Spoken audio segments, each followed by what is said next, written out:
आप मुझे मेरे राष्ट्र की सेवा करने का मौका दीजिए मुझे।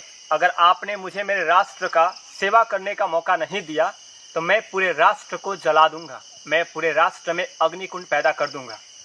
ये कितनी खतरनाक विचारधारा आज के युवाओं में, आज की जो युवा पीढ़ी जो मेरी तरह है, आपकी तरह है, उनके अंदर पनप चुकी है।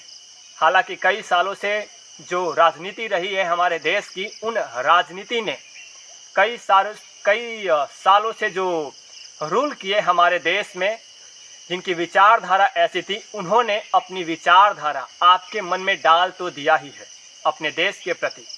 वरना ऐसा कब हुआ है कि अगर आपको अपनी देश की सेवा करने के बजाय आपको ये विचारधारा आए, ये मन में आए कि आप अपने देश में आग लगा देंगे, आप दंगाइयों पे उतर जाएंगे, आप देशद्रोही बन जाएंगे। मैं हर उस शख्स को देशद्रोही मानता हूँ जो देश की संपत्ति को अपना संपत्ति नहीं मानता, जो देश के कानून को अपना कानून नहीं मानता, चाहे वो किसी भी धर्म से हो, चाहे वो किसी भी जाति से हो, मुझे कोई फर्क नहीं पड़ता, वो देशद्रोही ही है। अगर कोई इन कानूनों को मानता है, अगर जो इस विचारधारा को फॉलो करता है जो मैं मानता हूँ, उसके लिए भी वो लोग देशद्रोही है। जो आज जब एक सरकार कुछ कानून पारित करती है, कुछ बदलाव करती है, कुछ नियम दे रही है समाज को जीने के लिए, जीवन जीने के लिए आसान बनाने के लिए, उसका वो विरोध कर रहे हो। क्योंकि मैंने अपने जीवन के कुछ साल उन युवाओं की तरह गुजारा है जो पढ़ने के लिए उतावले हैं, जो देश की सेवा करने के लिए उतावले हैं। मगर आज जब मैं उस उम्र से आगे निकल चुका हूं कि मैं कोई आर्मी में नहीं जा सकता, क्योंकि मेरा एक सपना रहा आर्मी में जाने का। और वैसे लोग जो आर्मी के लिए तैयार हैं और उनको जब सरकार ये मौका देती है कि आप अपनी देश की सेवा 4 से 5 साल कर सकते हैं और आपको एक अच्छा खासा वेतन देने को वो तैयार है, उसके बजाय आप समाज में, देश में दंगाई करने को तैयार हैं। आपको वो अच्छा नहीं लगा, आपके जहन में वो स्वीकृति नहीं आ पाई कि आपको देश की सेवा करने का मौका मिला। वरना आज जो देश का माहौल है, मुझे बताने की ज़रूरत नहीं है कि आप खुलेआम अपने संस्कृति और अपने धर्म का प्रचार नहीं कर सकते, आप कहीं पे कुछ कमेंट नहीं लिख सकते, डर के मारे आपके हाथ कँपाते हैं सोशल मीडिया पे। और वैसी विचारधाराओं के साथ जब आपको अपने देश की सेवा करने का ये मौका मिलता है कि आपको एक बेहतरीन आर्मी की ट्रेनिंग दी जा रही हो 4 से 5 साल के लिए, उस ट्रेनिंग के दौरान भी आपको देश की सेवा करने का मौका मिल रहा हो, उसके अलावा आपको ट्रेनिंग के साथ साथ आपको अपने जीवन के लिए 20 से 25 लाख रुपए का एक अच्छा खासा अमाउंट मिल रहा हो, क्या मुझे बताने की ज़रूरत है कि 17 से 22 साल, 19 साल तक के बच्चे, 23 साल तक के बच्चों को अपना जीवन जीने के लिए कितनी मेहनत करने की ज़रूरत पड़ती है? क्या मुझे बताने की ज़रूरत है कि आप अपने जीवन को, जो इस उम्र में आते हैं, 20-25 लाख रुपए का अमाउंट कितना बड़ा होता है, ये बताने की मुझे ज़रूरत है? क्या मुझे नहीं पता कि आप लोग अपना जीवन कैसे गुजारते हैं? क्या मुझे नहीं पता कि आर्मी की तैयारी करने के लिए लोग शारीरिक रूप से किस तरीके से अपने आप को ढालते हैं? उनके लिए प्रॉपर माहौल का न मिलना, उनके लिए प्रॉपर जो सपोर्टिव होते हैं, कोई सपोर्ट करने वाले लोगों का न मिलना, फिर भी वो अपने दम पे जो गिने चुने लोग आर्मी की तैयारी करने में जाते हैं। मेरे कई सारे दोस्त ऐसे रहे जो आर्मी की तैयारी तो करते रहे लेकिन आर्मी में नहीं जा पाए। क्या मुझे बताने की ज़रूरत है कि जब आप आर्मी की तैयारी करते हैं तो कितने दलाल आते हैं आपको पैसे के लिए कि आप मुझे पैसे दे दीजिए, मैं आपको नौकरी दे दूँगा? क्या मुझे बताने की ये ज़रूरत है? और आप आज के समय में जब आप ये बोलते हैं कि नहीं, हम हर घर से आर्मी में नहीं जाने वाले, हम हर कोई 4 से 5 साल की नौकरी नहीं करने वाले, हम 4 से 5 साल की आर्मी की ट्रेनिंग लेकर समाज में विस्फोटक बन के क्यों घूमें? क्यों हम आर्मी की ट्रेनिंग लें जब मुझे पूरे जीवन आर्मी में तैयारी, आर्मी के रूप में लेकर, आर्मी का रूप लेकर देश की सेवा करनी ही नहीं है?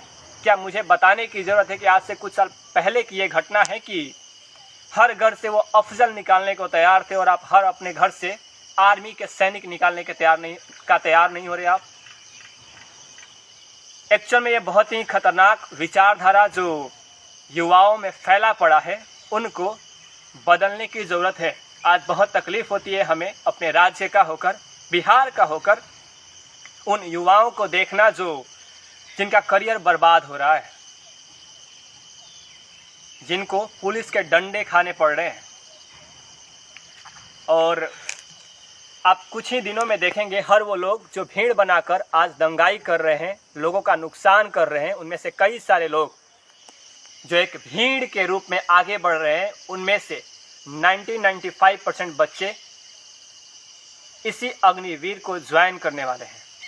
वो 5% लोग जो किसी के बहकावे में आकर, पैसे की लालच में आकर, मूढ़ बुद्धि होने की वजह से जो दंगाइयों पे उतरे हैं, देश की संपत्ति को अपना संपत्ति नहीं मानते, देश को अपना नहीं मानते। मैं तो यही बोलता हूँ, वो देशद्रोही है। जो देश की संपत्ति को अपना संपत्ति नहीं मानता, जो देश के कानून को अपना कानून नहीं मानता, वो देशद्रोही ही है। अगर आप इन दंगाइयों की मदद करते हैं किसी भी माध्यम से, तो आप भी देशद्रोही हैं। और मेरे जैसे लोग ये कभी बर्दाश्त नहीं करते, क्योंकि नियम यही कहता है कि अगर कुछ गलत होता है तो आप उसके लिए लड़िए। नियम यही कहता है कि अगर आप लड़ नहीं सकते तो कुछ लिखिए। नियम यही कहता है कि अगर आप लिख नहीं सकते तो बोलिए। किसी न किसी रूप में आपको आगे आकर इसका विरोध करना होगा। मैं उनका पूर्ण रूप से विरोध करता हूं, उन दंगाइयों का जो देश को नुकसान पहुंचाने के लिए तत्पर है और सज बैठे हैं। उनको शायद नहीं पता कि उनके विरोधी भी, उनको विरोध करने के लिए भी हमारे जैसे युवा सज बैठे हैं। और मुझे पता है कि ये मेरी पूरी बातें उन लोगों को बहुत बुरी लगने वाली है जो उन दंगाइयों का मदद करते हैं किसी न किसी माध्यम से। मेरे इस वीडियो को पसंद वही लोग करने वाले हैं जो ये चाहते हैं कि ये दंगाई नहीं होनी चाहिए। इन युवाओं के वो बुद्धि तो निखरे कि वो देख पाए अपना भविष्य। क्योंकि हमने वो उम्र 17 से 22 साल 23 साल गुजारा है और हमने देखा है कि 20 से 25 लाख रुपए का अमाउंट क्या होता है। हमने देखा है कि हमारे सीने पे जब वो वर्दी चढ़ती है, हमारे सीने इन द सेंस कि जब हम किसी अपने दोस्त को देखते थे, जब वो अपने सीने पे वर्दी लेके आता था तो उसकी गर्मी कैसी है, उसका रंगत कैसा है उस पे। और आप मुझे क्या, चलिए एक बात बताता हूँ मैं आपको कि क्या लगता है आपको कि अगर आप ये रूल अग्निवीर का ना भी रहे तो आप में से कितने सारे लोग आर्मी का जॉब ले ही लेते। ध्यान रखिएगा, मैंने आर्मी की जॉब कही, मैंने ये नहीं कहा कि आप देश सेवा के लिए चले जाते हैं।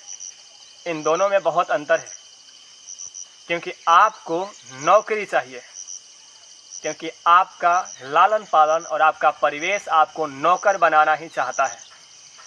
क्योंकि देश की सेवा करना अगर आपका काम होता ना, तो आप दौड़ कर आगे बढ़ रहे होते। हमें बहुत अफसोस है कि मेरी वो उम्र नहीं है कि मैं अग्निवीर को ज्वाइन कर पाऊँ, वरना मैं सबसे पहले अग्निवीर की तैयारी करने, उसको ज्वाइन करने के लिए आगे बढ़ता। और मुझे ये भी बताने की ज़रूरत नहीं है कि मैं जहाँ से बिलोंग करता हूँ वहाँ के लोग किस तरीके से अब आधार कार्ड और अलग अलग डॉक्यूमेंट्स में अपने उम्र को कम करवा के इन जॉब्स के लिए, आर्मी के जॉब्स के लिए तैयारी करते हैं। इतने सारे लोग जो अग्निवीर का विरोध कर रहे हैं, उनकी उम्र देख के नहीं लगता मुझे कि वो आर्मी के लिए वो एज उनका था। फिर भी इन सभी बातों को अनदेखा करके सरकार उनको इन ट्रेनिंग्स को देने के लिए तैयार है। क्योंकि सरकार कितनी छोटी छोटी बातों पे ध्यान दे। तो बहुत तकलीफ होती है कि जहाँ के आप वासी हो वहाँ के लोग इस तरीके की विचारधारा को रखते हो जो नीचता दिखाती है उनकी, देश प्रेम नहीं दिखता उनसे। तो आपसे हृदय से निवेदन है हमारा कि आप इन दंगाइयों का साथ बिल्कुल न दें। जो युवा अग्निवीर को ज्वाइन कर सकते हैं उनको आगे बढ़ना चाहिए ज्वाइन करने के लिए। इसमें आपका एक बहुत ही सुनहरा, बहुत ही अद्भुत भविष्य छिपा हुआ है। क्योंकि जिसने नियम पारित किया है ना, वो आपसे ज़्यादा बुद्धिमान है। वो आपके भविष्य के साथ आने वाले भविष्य को देख रहा है जो आप नहीं देख पा रहे हैं। तो आशा है कि अगर आप इस वीडियो को पूरा देखे होंगे तो आपको समझ में आया होगा कि आपको बिल्कुल भी साथ नहीं देना चाहिए और आपको उनका विरोध करना चाहिए। क्योंकि मौन रहना भी स्वीकृति है और समर्थन है। तो आज के लिए फिर हम इतना ही, फिर मिलते हैं। अगर हमें दुख होता है, तकलीफ़ होता है तो शेयर तो हमें करना ही पड़ेगा अपने इन बोल के माध्यम से।